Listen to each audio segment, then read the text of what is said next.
Hydrocarbon হলো carbon এবং হাইড্রোজেনের যৌগ, অর্থাৎ যে সকল যৌগ শুধুমাত্র কার্বন এবং হাইড্রোজেন দ্বারা গঠিত হয় সেই সকল যৌগগুলোকে হাইড্রোকার্বন বলে।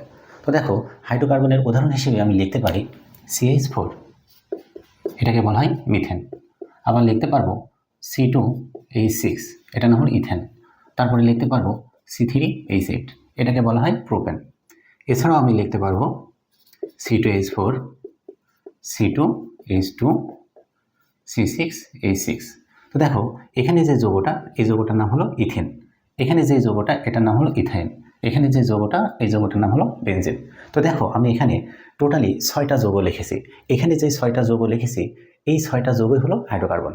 এখন এই 6টা যৌগকে কেন হাইড্রোকার্বন আমরা বলতে পারি? কারণ দেখো, 6টা যৌগের মধ্যে শুধুমাত্র কার্বন এবং হাইড্রোজেন রয়েছে, অর্থাৎ এই 6টি যৌগই শুধুমাত্র কার্বন এবং হাইড্রোজেন দ্বারা গঠিত।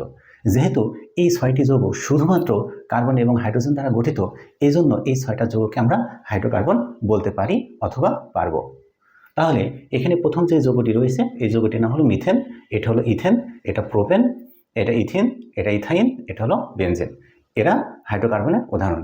এরকম অসংখ্য হাইড্রোকার্বনের উদাহরণ রয়েছে। এখন দেখো, কোনো যৌগের মধ্যে যদি কার্বন এবং হাইড্রোজেন ছাড়া অন্য কোনো মৌল থাকে, তাহলে সেই যৌগটি হাইড্রোকার্বন হবে না। যেমন দেখো, আমি যদি এখানে লিখি CH3OH, এটার নাম হলো মিথানল।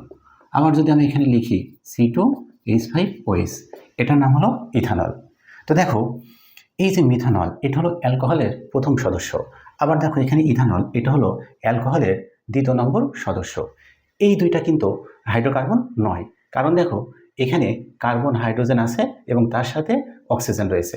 এখানেও দেখো, কার্বন হাইড্রোজেন আছে, তার সাথে অক্সিজেন রয়েছে। যেহেতু এই দুইটা যৌগের মধ্যে কার্বন হাইড্রোজেন ছাড়া অন্য একটি মৌল অর্থাৎ অক্সিজেন রয়েছে, এই জন্য এই দুইটি যৌগ হাইড্রোকার্বন নয়।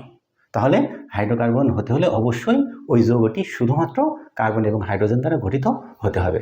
যেহেতু মিথানল এবং ইথানল কার্বন এবং হাইড্রোজেন দ্বারা গঠিত নয়, অর্থাৎ অন্য একটি মৌল অর্থাৎ অক্সিজেন রয়েছে, এজন্য এই দুইটি হাইড্রোকার্বন নয়। তো এদেরকে আমরা অ্যালকোহল বলতে পারি, অথবা এদেরকে আমরা বলতে পারি জৈব যৌগ। তো অ্যালকোহল কি, জৈব যৌগ কি, এটা আমরা পরবর্তীতে আলোচনা করব। তো এইটা জানার জন্য আমাদের সাথে থাকো।